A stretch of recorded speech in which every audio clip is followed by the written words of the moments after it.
my people. Good morning, good afternoon, and good evening to you wherever you are watching this program from. Please, if you've not subscribed to this channel, kindly hit the subscription button and turn on the notification bell to stay tuned whenever I upload a new video. Please, I've been away for a while, but I'm back now. The video you're about to watch is this press statement or press release by Governor Erufai, where he is busy formatting the diplomatic statement which they usually use to confuse other ethnic groups or maybe component parts of the British contraption called Nigeria. You know, why the North have not been able to retaliate this time around upon all the excesses of crisis that have been going on in the country, like ranging from protest over Biafra to NSAS movement, to the ultimatum in the West, to the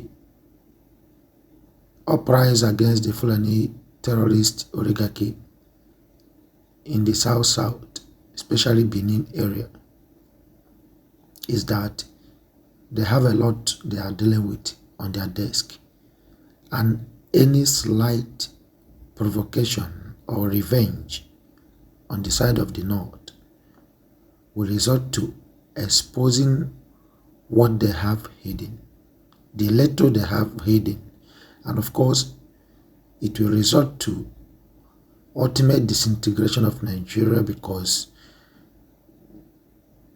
the long-expected disintegration would have occurred since, and that is why they don't want to retaliate or respond aggressively, as it is in the nature of the North to do so anytime a slight correction is made in any other part of the country against them. Because I don't see all the actions, revolts, uprisings against the Fulani terrorist rampaging and pillaging of all the southern part of Nigeria as action, but a resistance towards self-defense of the indigenous people of those locations. So it is not maybe a kind of something to argue on, or which side or which, where the actions of the indigenous people of the different ethnic groups in the southern part of Nigeria, or even the middle belt, who only seek to defend themselves from the terrorist invasion of the Maheti Allah, Boko Haram and Fulani terrorists, as well as their foot soldiers, the Fulani herdsmen.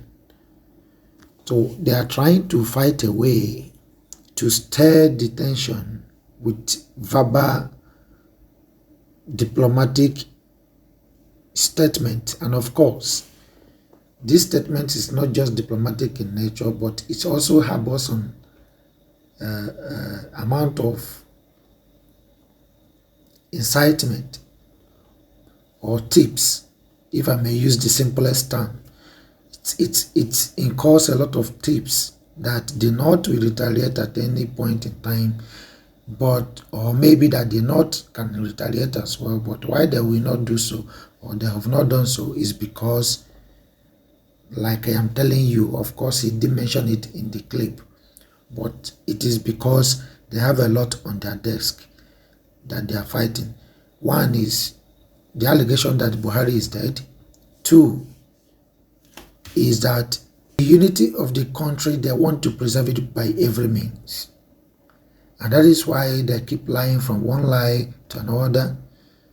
And like they say, that a single lie by somebody, we have to incur more than 1,001 lies in order to make up that single lie. So, and that is what they are suffering from.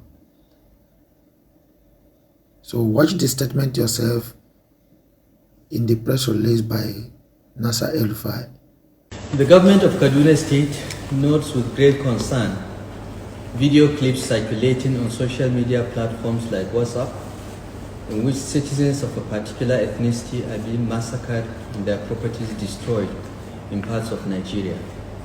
This is coming amidst avoidable rhetoric, frenzied ethnic profiling, and unlawful eviction of citizens from their places of domicile. Many citizens of Kaduna State have reached out to me as their governor to confirm the authenticity of these video clips. Some allege that these incidents have the support of the leaders of the places where attacks have occurred. While I'm unable to confirm the authenticity of the video clips, their impact on the peaceful coexistence of our people is a source of concern. On behalf of the government of Kaduna State, I call on all Nigerians living in our state to respect law and order and the rights of all citizens to live in peace and security wherever they reside or work. I appeal to my colleagues governing other states in our country to make similar statements and disavow these attacks and massacres.